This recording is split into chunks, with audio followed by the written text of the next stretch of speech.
Hello, mamas, and welcome to Mahogany Mamas. Today, in our episode, we'll be talking about all things breastfeeding. And my beautiful guest for today, she wears many hats. Two of the most important hats are she is a wife and a mom to two beautiful children. But let me tell you about Mrs. Rachel Dean. Rachel M. Dean serves as a registered dietitian and international board certified lactation consultant. Her passion for nutrition began after recognizing and becoming saddened by the fact that many individuals were suffering from ailments that likely could have been prevented. In 2010, she began providing maternal and pediatric nutrition counseling through government programs, including 7 years with WIC, hospitals, and outpatient clinical settings. Over the years, she has provided services throughout the country and has conducted trainings both locally and internationally. Rachel studied nutritional sciences at Penn State University. Further curiosity in preventive measures for optimal health sparked her interest in learning more about feeding and the periods of infancy and young childhood. Rachel returned to school in 2012 and earned a master's in public health from the Department of Maternal and Child Health at the UNC Chapel Hill, where she also completed her lactation training through the Carolina Global Breastfeeding Institute. In addition to her role as the Region 3 lactation trainer for the state of North Carolina, she also serves as the owner of Harmony Nutrition and Lactation, where she supports parents of color and helps them feel comfortable with nourishing themselves and their little ones. Around 2017, she began to feel that although the experiences she gained were extremely valuable, there were still gaps in service and many families in the community that still needed support. Rachel is particularly passionate about decreasing racial health disparities and achieving health equity among all people. She helped create and was the program director for the first two cohorts of the Lactation Consult Training Program at Johnson C. Smith University, the first Pathway to Training program implemented at a historically black college university in an effort to help diversify the field of lactation. Currently, she also serves as the executive director and co-founder of Queen City Cocoa Beans, a nonprofit organization that assists new and expectant families of color in improving their overall quality of health and achieving a more balanced lifestyle through nutrition and lactation education and support. Rachel is committed to lifelong learning and providing excellent quality of care. She feels her roles are highly rewarding and loves being able to motivate and assist individuals and families in improving their overall health and well-being. About Queen City Cocoa Beans. For 13 years, Queen City Cocoa Beans has been dedicated to bringing safe and equitable care to families in Mecklenburg and surrounding counties during their perinatal journey. The acronym BEANS stands for Birth and Breastfeeding, Education, Advocacy, Normalcy, and Support. We equip families to achieve a more balanced lifestyle by prioritizing their physical, mental, social, and financial well-being as they adjust to life with new little ones. Our services, programs, and events offer families nutrition counseling, health screenings, lactation, and doula care with a focus on perinatal education. Our team consists of seasoned lactation consultants, dietitians, doulas, mental health providers, childbirth, and health educators, all people of color.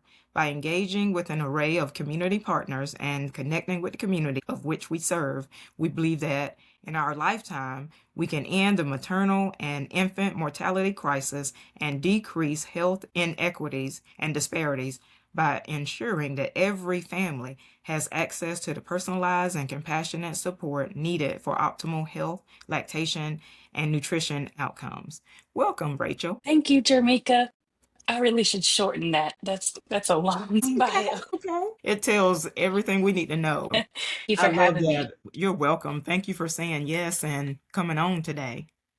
So we're talking about Absolutely. breastfeeding today. Sometimes women are concerned about if breastfeeding hurts. So I wanted to ask, and I know that that might deter them away from starting. It shouldn't hurt, right? But are there some things that women can do to prepare their breast before they start breastfeeding? Right. So that's a great question. And we get that a lot.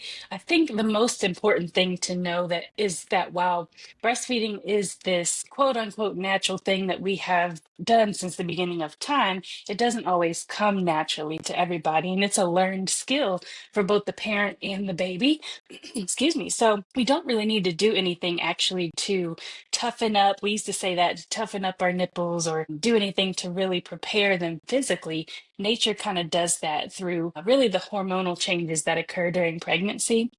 Instead, I would say that the best preparation is really education and support. We don't really learn enough, I think, about what our bodies are designed to do when it comes to preparing for pregnancy and birth, and just the hormonal shifts that are going to start that process of lactation really without us having to do a thing. And so I typically recommend people attending prenatal breastfeeding classes and starting to really build their village prenatally, preconceptionally, even if they can, identifying providers that they're comfortable with, including lactation consultants, identifying folks and resources where they can learn more about, how to latch baby on, what it should feel like. Typically, we haven't had this much activity on our breast before, so there is a like a mild discomfort that occurs in the beginning, but we shouldn't have anything that kind of lingers throughout a feeding or be really, really painful. That typically just means you might need to further assess what mom and baby have going on. But typically, yes, with a deep and comfortable latch, it shouldn't be painful at all. But just preparing that village is just as important as preparing the body. You said that about we don't need to toughen them up because even when I was pregnant with my son, I think I had a question about my breast or something, and that's what he told me, you need to toughen up your breast because Mhm. of course it was a male OBGYN. But I'm glad you said that, so thank you for saying that it's natural. You don't need to do anything to toughen up your breast. Absolutely. We used to think that was guidance given for a long time, but Right. yeah. Hmm. And one other thing that I heard you say, Rachel, you mentioned that women can prepare like even preconceptionally, so they can already start talking to lactation consultants even before they become pregnant or start the process of trying, right? Oh, absolutely. Kind of like when you're researching, anything new, you want to find out what resources are available to you. And I think that really helps people get most prepared and feel most comfortable when the time does come to give birth and to start their breastfeeding journey. Mhm. Next question. Will you talk a little bit about the benefits of breastfeeding for baby and mom? Sure. So there's a ton of benefits and advantages to breastfeeding, so much so that we don't really even know all of them. Even though people have been breastfeeding forever, the field of lactation is relatively new. I think lactation consultants just kind of became a thing around the 80s. And so we're still researching what's in breast milk. We still don't know everything that's in breast milk. We know that no two women have the same breast milk. And that it changes constantly. So the milk that a baby has when they're 2 days old versus 2 weeks, 2 months, 2 years from the same woman is completely different. It really does grow with the body, and with the baby to help meet their needs. But it is truly liquid gold. It has, antibodies that protect babies from illness and infection. Babies are going to have lowered risk of certain allergies and even food allergies. There's even some newer research linking there to autism, less ear infections, just less overall illness, protection from cancers. And then, a lot of people know and talk about the baby, but may not know as much about mom. And so while baby has all those things, protection from even asthma and obesity too, for mom, there's a ton of protection for against things like cervical cancer, ovarian cancer. If a woman has diabetes, when she breastfeeds, a lot of times her blood sugar levels stabilize. If she's on medication, she may or may not need to continue to take that medication. Some folks talk about, a quicker weight loss. I will say with a caveat there, we also have to be mindful about,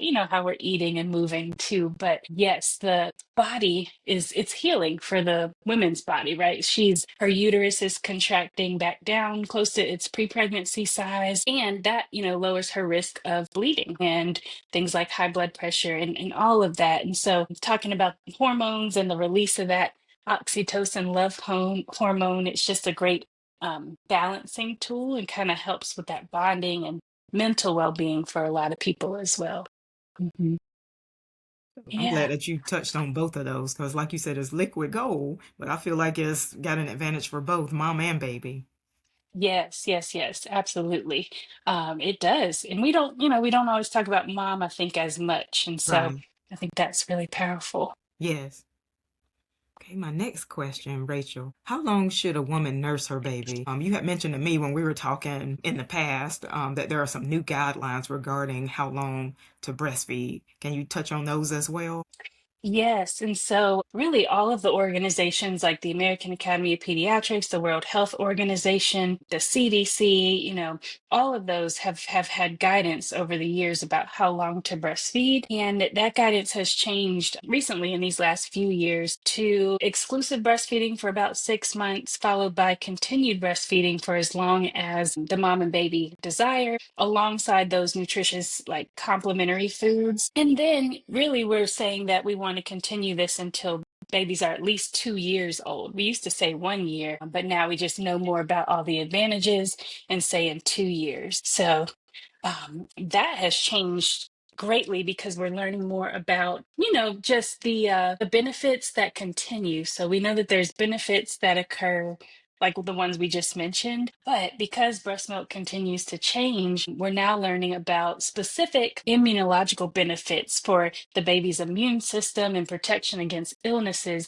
that only kick in, I guess you could say, when a baby is past age 1. So it's almost saying, like, the breast doesn't even develop this milk for this, toddler's immune system until it gets past 1. So it's a whole new type of milk that she hasn't even produced yet that we're learning about that's beneficial for young children and toddlers. So I think that's pretty cool. That is awesome. So the breast Hmm. milk will kind of change as as mom continues to breastfeed. Yes, yes, Okay. that's right. Okay. And Rachel, I don't know if I think I shared this with you before, but I breastfed my son until he was a little bit over 2, and I would get like strange looks from family Uh, members and other people like, when are you going to stop? And I'm like, no, I think this is a good thing. Thank you for saying, that uh, things have changed. And I felt like I was doing good because, of course, I had him during the pandemic. So I'm like, look, I'm trying to boost up his immune system. Yes, and you were doing good. And it is hard because, we are not always used to seeing it, right? Right, Especially in this country, breasts can be over sexualized and right. people can think, children need to stop at certain ages. Yeah, around the world, I want to say the global weaning age is between 5 and 7 years old. Oh my goodness. Wow. Uh-huh. In And I other countries. Mhm. Wow. And I don't know if you remember, I think it was like the Times magazine. It's been a couple of years, but I remember it was a mom that it was a picture of her and her son. I think she was saying that he was 8 years old when she was still kind of breastfeeding him from time to time or so. And people were like, writing in saying all kind of stuff. They're like, what is she doing? He can drink out of a cup and he's 8. He's in school, so Uh-huh.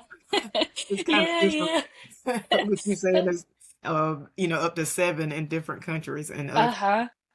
Yeah, I know everybody has different feelings about it. Yes. I'm currently nursing my 3-year-old and my 8-month-old. We're Okay, cool. tandem nursing, so Oh, that's good.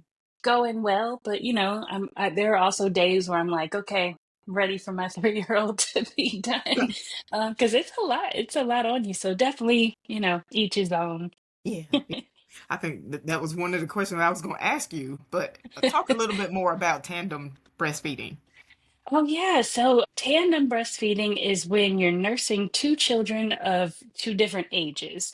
So you would say, if you're breastfeeding twins, you're breastfeeding twins. But if you're tandem nursing, typically that's when one child is older than the other, like a newborn and a toddler. And it's just another way to kind of ensure both children kind of get those benefits from breastfeeding. It is a good idea to prioritize the younger baby, especially if that's a newborn or an infant, who can only drink breast milk. They've got to Right. kind of get what they need first, and then you can encourage the older sibling to go after or at different times of the day. But that's the biggest thing, just kind of finding a rhythm to it and timing that works for everybody. Mhm. That's awesome. You are awesome. Thank you. um, Please explain what cluster feedings are and if these are for a specific age baby or child. Mhm. So the term cluster feeding is when a baby, kind of like it sounds, just wants to nurse very frequently, sometimes back to back, sometimes, they just ate and they're coming back again. And so it can worry a lot of people because they can think, oh, I'm not making enough milk. This baby's starving. Like, what is going on? But, the way that our bodies make milk after those first couple days with the hormones involves this supply and demand of, the milk that's removed is the milk that the body's going to replace. So, as a baby, or if we're hand expressing or using a breast pump, the body's kind of keeping track of all that milk that's being removed. And it's saying, okay, there's a baby here that we need to give this amount of milk to. Let's replace this amount, for the next feeding. So, that's kind of how our bodies keep up with it. When babies cluster feed, they're telling the body that, hey, I need a little bit more milk because I'm going to be bigger tomorrow. So, it's a common thing that babies do during growth spurts. And maybe, it can happen different for everybody, but averages kind of there's one during that first week, that second night when babies are first entering the world. Sometimes they're really sleepy at first, and then they kind of wake up that second day or second night, and just that's the time that they do it. 3 weeks, 6 weeks, 3 months, 6 months. Those are kind of periods, average periods that they might hit growth spurts and kind of pick up the amount that they're eating. Okay. Okay. So would you say cluster feedings is mainly for like a younger child? It wouldn't be for like 1-year-old that was still Mhm. continuing to breastfeed. So it's for the younger babies. Yeah, not typically. I mean, they can pick up with their feeding for other reasons too when they're older, like maybe they're hitting developmental milestones, or Okay. maybe there's a new baby. I know my son did that, or they fall and hurt themselves, and you want the comfort of it too, because Okay. it's more than food. But yeah, typically when we see it kind of like that is when the babies are solely relying on milk for their nutrition. Okay. All right. Mhm. That does make sense. And you're right. It is way more than food. It's their comfort. Mhm. Okay. Yeah, yeah. I think it is good to, if anyone ever has concerns, of course, to seek out like a lactation consultant, because there are times where babies might appear to be cluster feeding, but really they do need further support, or they're having trouble getting enough milk. Maybe if they have like an oral restriction, like my son had a lip and tongue tie, things like that. We're definitely keep in touch with someone that can help out. But most cluster feeding is normal. Mhm. Glad you mentioned some of the issues that may occur with breastfeeding as well. Because Mhm. I know sometimes women after birth, having the baby, initially they have issues with the baby not wanting to latch. So they'll Mhm. definitely need to see a lactation consultant for that. Any other issues that you might think of that they may need Yeah. to see a lactation consultant? Oh, absolutely. I don't know if we talk enough about birth and just like what, if you think about birth for a baby, they're in this quiet place. They can hear us, but we sound kind of muffled. It's dark, they feel like warm and they're constantly being rocked. And then they're birthed into this atmosphere that we take for granted where they're feeling things like air for the first time and it's really noisy. And if you got a lot of visitors, people are passing them around and they're getting overstimulated. Sometimes that's enough to make a baby like just check out and go to sleep. Right. After birth, birth can be a little traumatic too. Some people have beautiful births and it's very low intervention and things.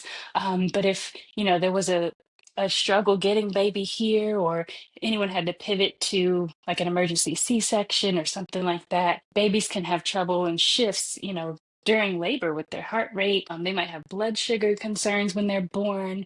They may be jaundice.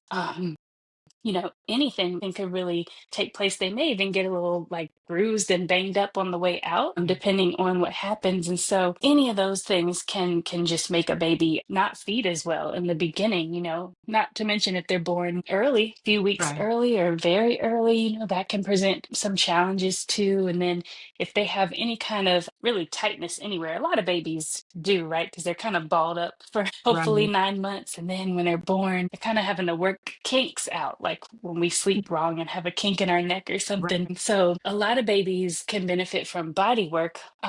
Like massage and even infant chiropractic care if that's necessary, just to help them kind of work that out. Because if they're uncomfortable anywhere in their body, or they're tight, or they've got tension, that can show up in their mouth and their jaws and make latching uncomfortable too. Mhm. for that. What would you tell a mom who is struggling with nursing? I know you went over some of that about seeing a lactation consultant, and you even talked about some issues. But what would you tell her, if, especially if she is struggling with nursing and she's wanting to give up, even though this has been something that she has always wanted to do, had planned to do? What would you tell her? Yeah, I would tell her to give herself grace, first of all, because breastfeeding is important. People like me want everyone to be able to breastfeed and enjoy the advantages and things, but it's one piece of welcoming this new baby, right? Like there's so many other things that occur in someone's life when they are welcoming a new baby, right? It's a complete change. And so feeding is just one part of that, and it is important to get it down, but I would just encourage and affirm her and let her know, you're doing one of the hardest and most selfless jobs in the world. If you're struggling, just know that it's not a reflection of your worth as a mother or anything like that, and that there's help and resources available. And with lactation, most challenges have solutions. And the good thing is there's multiple ways to typically to get to the same solution. So the biggest struggles that I see with people is just figuring out how to work lactation, how to work breastfeeding into their life, right? If they've got other kids, if they have a job that they're returning to, just how do we do this all day and all night? That's the hard part for a lot of people, especially if it's painful or they're working with other challenges, right? So just the sheer exhaustion of being a new parent and all the other things that come with it, definitely give yourself grace and know that there's help and support available. And that I would just say if someone is struggling, try to get that support and try to get that help quickly, because with lactation, it's kind of like a domino effect. If something's going wrong or not as we expected, it can quickly lead to other problems. So we just want to get some support quickly. I Mhm. love that you simply said, give yourself grace. I can Mhm. remember as a nurse working in the hospital, remember it was a patient that I had, and I know she was really struggling with breastfeeding the baby. And I know she went in the bathroom, she was crying, and she locked herself in there. Oh, And I think the baby's nurse came to talk to her, and they went and got the lactation consultant too, because she was thinking it was her. She was just so heartbroken, so upset. So I love that you oh. said, give yourself grace. Yeah, it is. It is. I can Yeah, only imagine how hard that was, just yeah. because you do sometimes you feel like it's all on you to Right. keep this little person alive, and Right, that's a right. that's a lot. That's a big responsibility. It So, is, yeah. mhm. Yeah. Um, any other tips or resources that you wanted to mention for a mom who is nursing or planning to nurse?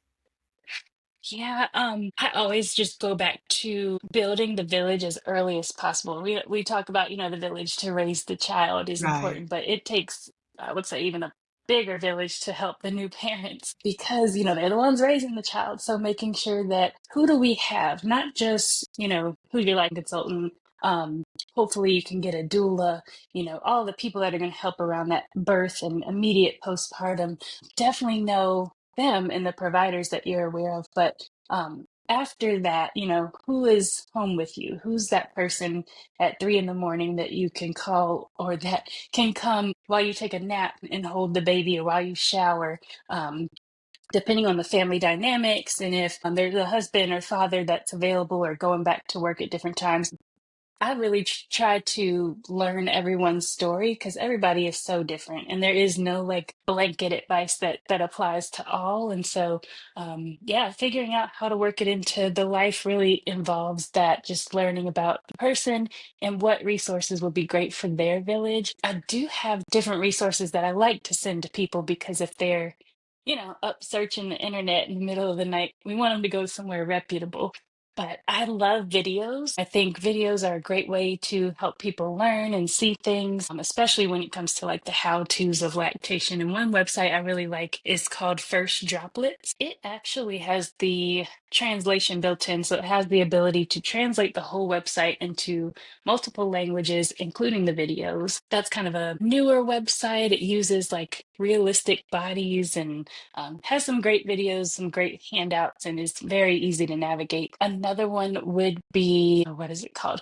Attaching Your Baby to the Breast is the name of the video, and it's by Global Health Media. Global Health Media is a very large website, but it does have information about not just breastfeeding, but birth. And it's global. So it has, I think, over 40 languages that the information is in, but that's another great one. The CDC, of course, has handouts and guidelines around milk storage if people are pumping. Speaking of pumping, Aeroflow is one option where now that a lot of the laws have been updated, definitely knowing the laws is great, but there are laws that protect women from breastfeeding in public. So anywhere that they're authorized to be, there's also laws that protect them when they return to work to be able to express their milk for up to a year. Um, Aeroflow is one of those websites where they can apply to get a breast pump prenatally. And I think you just take a picture of your insurance card. I did it with both my kids, and then you can select a breast pump from off their website. And they often come with other things like classes and replacement parts for the breast pump and things like that. So that's another resource that some folks may be able to take advantage of. Um, yeah, so I have a lot of them. I could send them Yeah. to you after if Yeah, you'd like. yeah, thank you for the ones that you shared. And as you Sure. were mentioning that about the breast pump, I remember I did that too and got the free breast pump with my insurance. But Okay. that was awesome. And I forgot what the name of the pump was that I used. It was like really compact, and I love that just because I Mm-hmm. remember like when I first started nursing years ago, it seemed like it was like big, and I don't remember the Mm-hmm. ones like this. It was like the manual one where you had to actually, express or push the pump thing. Yes. So I loved that pump. But one thing with the website, because I think I had to not register but sign up for something, and it was Mm-hmm. awesome because at 6 months it'll be like, congratulations, you're still breastfeeding, or Yeah. keep going. So it was very encourage. They would send very encouraging little text, or it was like an email or something. I love that. Mm-hmm. Another thing that you mentioned was about a doula, because you and I, when we were talking, I think Mm-hmm. it was last year, you were like, I think I might do, a postpartum doula this time. Mm-hmm. And I was like, I Mm-hmm. wish I had done that. That way I could have got some rest in between nursing the baby and stuff. But that is definitely something that would help. And I don't know if you did Yes. that and had that experience with your Mm-hmm. daughter, but I feel Mm-hmm. like that definitely would help. That'll kind of give you a break in between. I did actually end up doing it. The same one that we used with my son Uh-huh. throughout the birth, and we used her through the birth and postpartum too. I tell everybody if you can get a doula, and there are so many programs now and things going out across really North and South Carolina to advance these doula programs and try to help make doulas more accessible to folks. But I tell people a doula saved my life. She's a great friend of mine, but she was also our doula, and really helped me and my husband navigate. I had postpartum preeclampsia with both of them and had to go back to, yeah, into the hospital and navigate that for several weeks after. So she was amazing during that, along with the rest of our family. And so, yeah, I encourage everybody to get a doula, and Yeah. if not, someone that can be your advocate and support for you and your family. Right. Hmm. Yeah, I know they have the birthing doula and then the postpartum doula, but yeah, someone had told me to mention this, but she was saying, I think for Prisma Health, it might be other hospitals as well, but they have like a program where you can get like a grant for a doula, and Okay. it's like a certain amount of money that you can get to use toward a doula, and she said she used that, and that definitely helped her and her husband. So Well, I'm wonderful. hoping that it kind of spreads, won't just be at that particular hospital system, but hopefully it'll be like a big thing everywhere. Oh, they're so needed, and they do things that other providers don't and can't Right. really do. So absolutely, Yeah. protection is important for Right, sure. right, right. And Rachel, how can moms get in contact with you, your website, or find you on social media platforms if you have any? Yeah, we do for cocoa beans. We have a Instagram and a Facebook. Hasn't been very active lately with some posts, but best way is probably to email me. My email is Rachel, Rachel, at QC Cocoa, COCOA qccocobeans.org. So qccocobeans.org. Okay. Mhm. Any last comments for any listeners or anything else you wanted to add? I would just say, in each and every journey being unique, trust yourself. There is what's the word? Let's see. Well, there's certainly a God-given um, intuition in all of us, but definitely never being afraid to own and be proud of, your own journey and trying not to compare it to anyone else's. That can be difficult sometimes with social media and things, but just knowing that, if you're expecting or recently a mother, you and only you were designed to be this baby's mother, and you're the perfect person for it. And so I definitely also believe in representation and equity in care and healthcare that we receive. And I know that really matters. Definitely feel like every family should have the right to have access to that village that we've been talking about that they deserve. And whether someone nurses for, one or two times or 2 years, every drop counts. Every effort is a win for your family and the legacy of your health, but also just, a wonderful part of parenthood in general. So definitely just enjoy the journey as much as you can. And just know that there are folks who care and folks ready to support you along the way. Victor, you are awesome. Thank you for those last comments and thank you for joining me today. It was a pleasure. Thank you so much. This was a lot of fun. And thank you, mamas, for listening. Please like, subscribe, and share. Take care, and I will talk to you soon.